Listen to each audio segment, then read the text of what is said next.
2020 মাঝামাঝি আবার সম্পর্কে ভালো হয়েছিল। অর্থাৎ একদিকে নমস্তে ট্রাম্প হয়েছে, একদিকে হাউডি মোদি হয়েছে।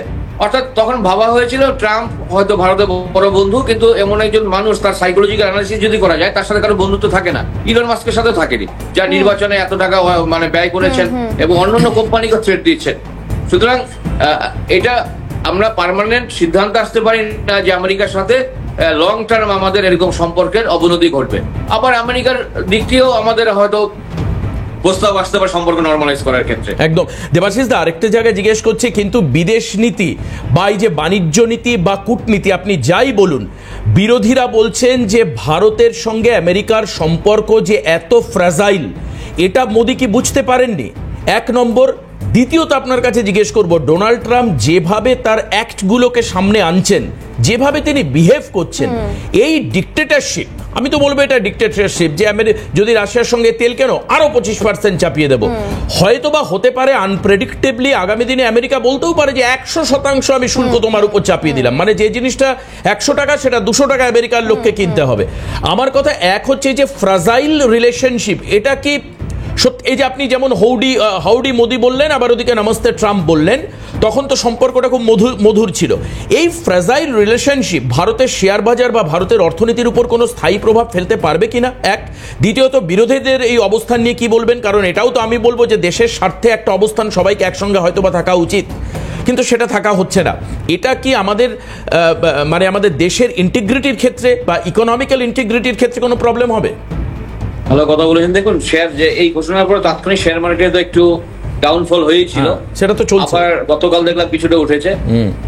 বিষয়টা হচ্ছে এই যে আমেরিকা তো আমাদের বড় বাণিজ্যিক পার্টনার, আমেরিকার অনেক কোম্পানি এখানে ইনভেস্ট করেছে, ভারতের কোম্পানি ওখানে বাণিজ্য করে ইনভেস্ট আছে, সুতরাং একটু তো প্রভাব পড়বেই। এবং কতদিন প্রভাব পড়বে সেটা অর্থনীতিবিদরা বলতে পারবে। তবে এটা ঠিক, ভারত যদি এই নতুন পার্টনারদের সাথে সম্পর্ক বাড়াচ্ছে এবং এক্সিস্টিং পার্টনারদের সাথে সম্পর্ক ভালো করার চেষ্টা করছে, যেমন চায়না, রাশিয়া, অন্যান্য যে সব শক্তিগুলো আছে, ইতিমধ্যে আফ্রিকার সফর থেকে শুরু করে বিভিন্ন সময় বিভিন্ন রাষ্ট্রকে আবার কাছে পেতে চাইছে। অর্থাৎ এই যে ট্রাম্পের শুল্কের ভারাক্রান্ত যে দেশগুলো, তাদেরকে যদি ইউনাইটেড করে একটা পাল্টা লবি তৈরি করে, সেটা করা যেতে পারে এক। দ্বিতীয়ত, আপনি যে প্রশ্নটা করলেন সেটা হচ্ছে যে এটা ঠিক বিরোধীদের কাছে একটা অস্পষ্টতা ছিল, কেন নরেন্দ্র মোদী নিজে মানে প্রতিবাদ করছেন না। এটা তো অপমানজনক ভারতের পক্ষে। ভারত কি সেরকম রাষ্ট্র, পাকিস্তান বাংলাদেশের মতো স্ট্যান্ডার্ড রাষ্ট্র যে তার উপর হুমকি দেবে? সেটা নয়। সুতরাং কেন তিনি বলছেন না? পুরনো বন্ধুত্বের মানে সৌজন্যতার জন্য বলছেন না, কিন্তু গতকাল স্পষ্ট করা হয়েছে যে জাতীয় স্বার্থের দিকে তাকিয়ে তার যদি ব্যক্তিগত ক্ষতি হয় তিনি সেটা মেনে নেবেন না। এটা হয়তো বিরোধী শুনতে চাইছেন। এটা ঠিক, অপারেশনের সিন্দুরের সময় বিরোধীরা কিন্তু নরেন্দ্র মোদীর পাশে দাঁড়িয়েছিলেন এবং দারুণ একটা সুযোগ ছিল পাকিস্তানকে আরো পর্যদস্ত করার। কেন যুদ্ধ বিরতি হয়েছে আমি জানি না, সংঘর্ষ বিরতি হয়েছে আমার জানা নেই, কেউ জানে না। দ্বিতীয়ত হচ্ছে এই বিরোধীরা, এটা ঠিক বিভিন্ন দেশে দেখা যাচ্ছে এরকম পরিস্থিতি হলে, বিশেষ করে উন্নত রাষ্ট্র পশ্চিমী দুনিয়ায় এবং জাপানের মতো দেশগুলোতে এরকম ফরেন পলিসি নিয়ে বা জাতীয় স্বার্থ নিয়ে কোনো যদি সংকট হয়, বিরোধীরা পাশে দাঁড়ায় সরকারের। এখানে সরাসরি বিরোধিতা এরকম করছে না, বিরোধীরা জানতে চাইছে কেন এতদিন পর্যন্ত ভারতের পক্ষ থেকে প্রত্যুত্তর জানানো হচ্ছে না, জবাব করা বার্তা কেন দেওয়া হচ্ছে, কড়া বার্তা দেওয়া হয়েছে।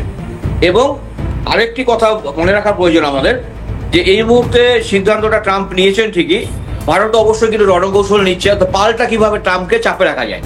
এই চাপে রাখার কৌশল দুটো, একটা হচ্ছে দ্বিপাক্ষিক উপায়ে বিভিন্ন যে পার্টনার্স গুলো আছে তাদের সাথে সম্পর্ক দৃঢ় করে বার্তা দেওয়া, আমাদের নতুন পার্টনার্স আছে বা পুরনো পার্টনারদের সাথে সম্পর্ক ভালো করে বাণিজ্যকে এক্সটেন্ড করছি। দ্বিতীয়ত হচ্ছে যে মাল্টিল্যাটারাল ফোরাম, যেরকম হচ্ছে ব্রিক্স, তারপর হচ্ছে এসসিও, আরো যে ফোরামস আছে যেমন হচ্ছে আমাদের বিমস্টেক, মেকং গঙ্গা, এই যে সাব রিজিওনাল বা রিজিওনাল ইন্টার রিজিওনাল সংস্থাগুলো রয়েছে, একেবারে এদের সঙ্গে সম্পর্ক স্থাপন। দেবাশিস দা, আপনি ব্রিক্সের কথা বলেছেন, ব্রিক্স কান্ট্রিগুলো তারা একত্রিতভাবে একটা কারেন্সি, যদি এখনো বিষয়টা পুরোটাই হাইপোথেটিক্যাল, কিন্তু এই কারেন্সি যদি আসে তাহলে আমেরিকা চাপে থাকবে। মানে আমি একদম লিটারেলি একদম খোলস থেকে বেরিয়ে এসে বলছি, ডলার ডিভ্যালুড হবে কিনা। দেবাশিস দা, ব্রাজিলের কারেন্সি হচ্ছে রিয়েল, রাশিয়া হচ্ছে রুবেল, ইন্ডিয়ার হচ্ছে রুপি এবং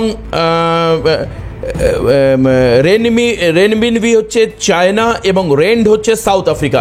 এই নিয়ে R5 কারেন্সির পরিকল্পনা, এটা ডলারকে ডিভ্যালুট করবে কিনা আগামী দিনে, সেই সম্ভাবনা কি ট্রাম্প দেখছেন বা বুঝতে পারছেন, বা এরকম কি হওয়ার সম্ভাবনা আছে?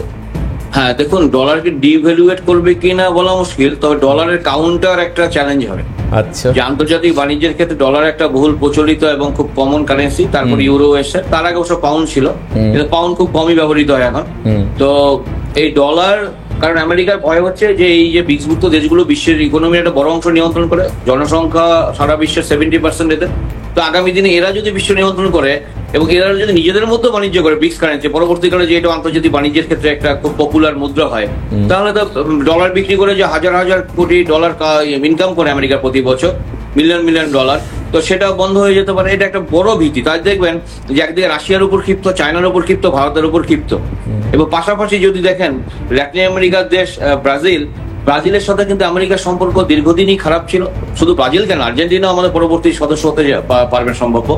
তো এদের সাথে ল্যাটিন আমেরিকার দেশগুলোর ভুক্তভোগী আমেরিকার অত্যাচার এবং তাদের যে আর্থিক নিষেধাজ্ঞা, তাদের উপর আর্থিক চাপ, এটা ভুক্তভোগী ল্যাটিন আমেরিকার দেশগুলো। এবং এবারও কিন্তু ট্যাক্স ট্যারিফ বাড়ানো হয়েছে ব্রাজিলের উপরে, ল্যাটিন আমেরিকা। একদম। এবং ফলত এই দেশগুলো একটা হওয়ার একটা বড় চান্স রয়েছে। আর ইন্ডিয়া মানে বাইলেটারালি ইন্ডিয়ার সাথে সবকটা দেশের, চায়না বাদে, সম্পর্ক খুবই ভালো।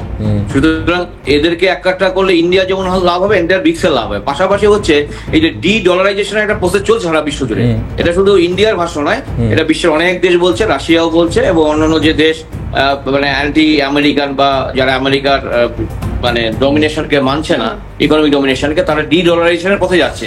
এবং ইউকে যে আমেরিকার পুরনো মিত্র, ইউকে কিন্তু দেখবেন যে ব্রেক্সিট যখন হয়েছিল বছর 3 আগে, ইউরোপিয়ান ইউনিয়ন বেরিয়ে গেছিল, এটার অন্যতম কারণ ছিল ডলারাইজেশন এবং এককভাবে তারা যে পাউন্ডে ব্যবসা করা এবং অতিমাত্রায় যে উদারীকরণ, এর বিপক্ষে হেঁটেছিল।